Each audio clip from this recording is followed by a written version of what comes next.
Much of the low-carb and paleo reasoning revolves around insulin. To quote one random blogger, carbohydrates increase insulin, the root of all evil when it comes to dieting and health.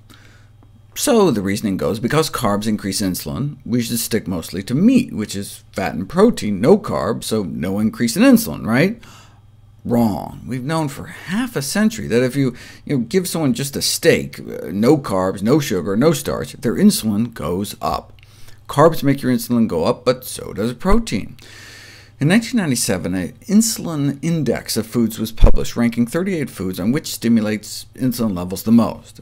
What do you think causes a larger insulin spike? A large apple and all its sugar, a cup of oatmeal packed with carbs, a cup and a half of white flour pasta, a big bunless burger, no carbs at all, or half a salmon fillet?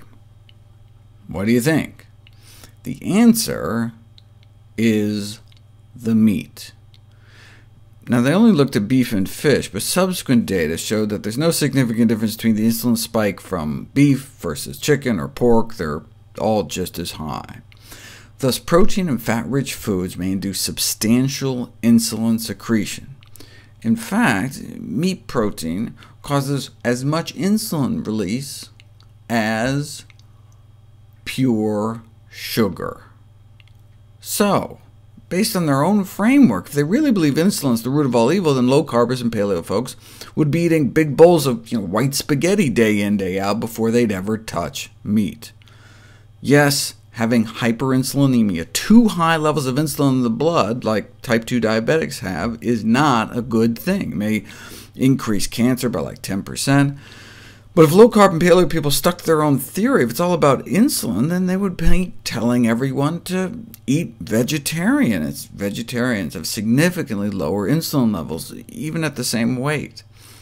It's true for ovo-lacto vegetarians.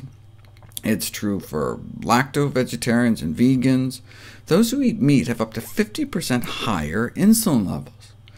Put someone on a strictly plant-based diet, a man, woman, young, old, skinny, or fat, and you can significantly bring their insulin levels down within just 3 weeks on this kind of healthy vegan diet. And then just by adding egg whites back to their diet, you can increase evil insulin production 60% within 4 days. What if you take people and add carbohydrates, double their carbohydrate intake? You can bring their insulin levels down. Why? Because they weren't feeding people jelly beans and sugar cookies. They were feeding people whole plant foods, lots of whole grains, beans, fruits, and vegetables. What if you put someone on a very low-carb diet, like an Atkins diet? Low-carb advocates assumed that it would lower insulin levels. Dr. Westman here is the new Dr. Atkins, after the old Dr. Atkins died overweight, according to the medical examiner, with a history of heart attack, congestive heart failure, and hypertension. But Dr. Westman was wrong. No significant drop in insulin levels on very low-carb diets. What they got is a significant rise in their LDL cholesterol levels, the #1 risk factor for our #1 killer, heart disease. Now, Atkins is an easy target, though, right? No matter how many extra new Atkins diets that come out, it's still old news. What about paleo? The paleo movement gets a lot of things right. They tell people to ditch dairy and donuts, eat lots of fruits, nuts, and vegetables, cut out a lot of processed junk.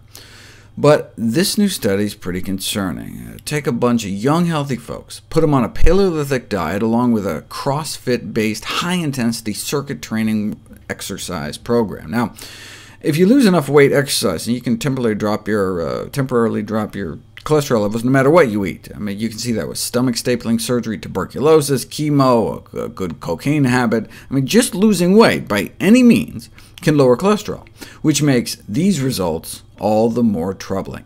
10 weeks of hardcore workouts and weight loss, and LDL cholesterol still went up.